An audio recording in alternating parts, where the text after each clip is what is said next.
How you doing today? I'm good. How are you? All right. This interview is about the equivalency of HBCU to a PWI. First question is getting a 4.0 at a HBCU equivalent to getting one at a PWI? I feel like getting a 4.0 at HBCU is not equivalent to getting a 4.0 at a PWI because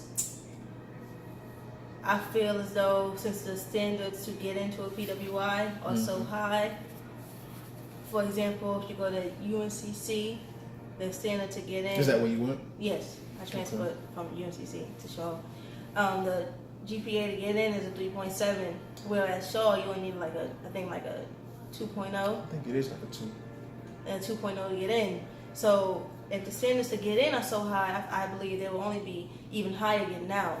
I feel as though the work is kind of at Shaw is kind of more remedial as far as teachers always say, oh, you learned this in high school, you should learn this in high school, so you should already know it. And it's kind of like easy stuff, whereas at UNC Charlotte, the work is kind of like getting you prepared for the business type of world. So you think they like more hands-on sometimes? I think at HBCU, the learning is more hands-on. Okay. At a PWI, I feel like it's kind of like I'm teaching you this.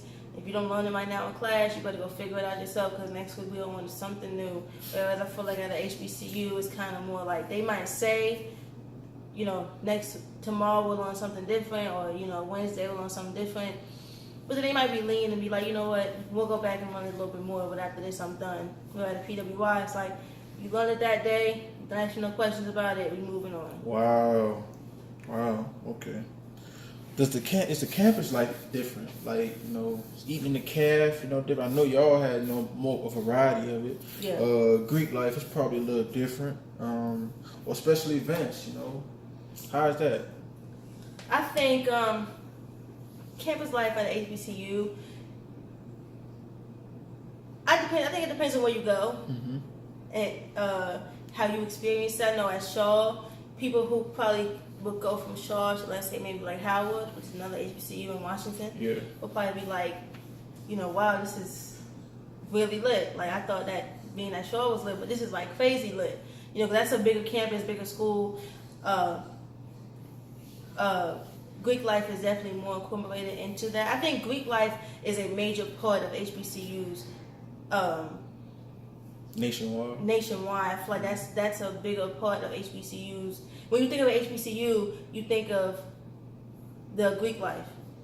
I want to be this, I want to be that. You think about the Zetas, the AKAs, the Iotas, the Qs, stuff like that. Whereas if you think of PWI, you don't automatically go to, oh, I can't wait to join this, or I can't wait to join that. I wonder what their Greek life is about. You mostly think of, I wonder what class I'm going to be taking, what people I'm going to see, what activities I want to do. Mostly like sports. I think even though sports play a big part at HBCUs, I feel like they play an even bigger part at PWI because more exposure. I feel like more exposure to the media and stuff like that. Okay. And also, I think CAF, from being at UNC Charlotte to coming to Shaw, I feel like I definitely am deprived of different choices and options. I feel like at UNC Charlotte, or even if you go to UNC Pembroke, UNCG, Duke, the CAF has so many different choices of foods, whether it be Chinese foods, salad bar, burger bar, stuff like that. You have different options to choose from, so it fits mostly everybody's eating habits. So that you don't have to go to school and be like, okay, I don't want to eat there, I'm going to spend money to eat somewhere else, because the whole point of being in college is to save money, not to spend money. And I feel like being at HBCU, there's more fattening food, more like happy food, You think so? I believe so. I feel like there's options, but it's more of the culture's options. Yeah. African American culture's options. Because you wouldn't go to a PWI, you wouldn't go to Duke and hear them say we having fried chicken Wednesday. They just probably serve it on the regular day. They just probably serve it on the regular day. Whereas you think of Winston, think of A&T, think of even SC State, they'll say, "Oh yeah, y'all got fried chicken Wednesday too." Yeah, so do we. Yeah. But none of the people from UNC Pembroke or you know, UNCG or Virginia State say, "Oh yeah, we got fried chicken Wednesday." So I think that's just a African American culture. CAFs are definitely based on the culture of the environment that you're in. Okay. Classroom size. I'm sure you've been in probably classes where it's like 100 to 200 people in there, right? Is it a difference? Well, I know it's a difference, but it's a big difference as far as when they get that one-on-one type of education. I know when I came to Shaw, I'm more of a one-on-one type of person. I learn better talking to somebody about it, rather than sitting in a class to everybody and just sitting there learning it. I'll learn it while I'm in class. Once I leave class, I'll be stuck. So I feel like when I came to Shaw, I definitely got that one-on-one type of feel because since the classroom sizes are so smaller. But I think it just depends on what school you go to. Like I said previously, I think it just depends on the professor, because if the professor is willing to teach you like you're more than just their student, then you'll have a better chance of learning the work more than just you're learning it in class. You'll be able to take it with you, because when you think of that class, you think of that professor and how they taught it to you. True. Because sometimes you think about stuff you learned when we were younger and stuff like that. You relate it back to, oh yeah, well I was in Miss So and So's class and she told me how to do that. And, well, I was in Mr. So and So class and he taught us how to do that. Type of thing. So I feel like the classroom size definitely makes a difference.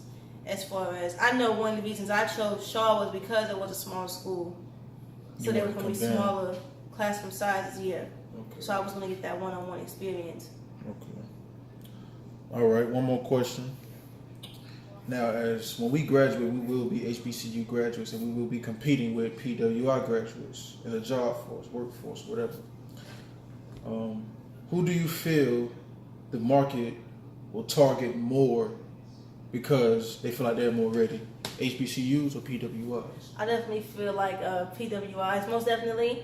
Not to say that HBCUs don't give a good education, because they do. There's been a lot of successful people who have graduated from HBCUs. There have been a lot of white successful people who have graduated from HBCUs as well. Mm-hmm. But I feel like if I was to go to an interview, it was me and I had a 4.0 and I graduated from Shaw University, and there was somebody else, same gender as me. We may have the same classes, the same major, and they also have a 4.0. I'm pretty sure just by opening their resume, they would have a better chance of getting that job before I did, because they went to a PWI. Not only just because it's PWI, but a more accredited school than I did. I think that PWIs get a lot more credit than HBCUs do, because the black culture is looked at as such a oppressed type of culture. And I feel like that plays a big part in that decision making. So I definitely feel like if you're coming from an HBCU, I wouldn't get discouraged by somebody else who goes to PWI, but I would say that you definitely shouldn't be surprised if that was to happen. Sure, it's true. Thank you so much for answering my few questions. Thank you. All right.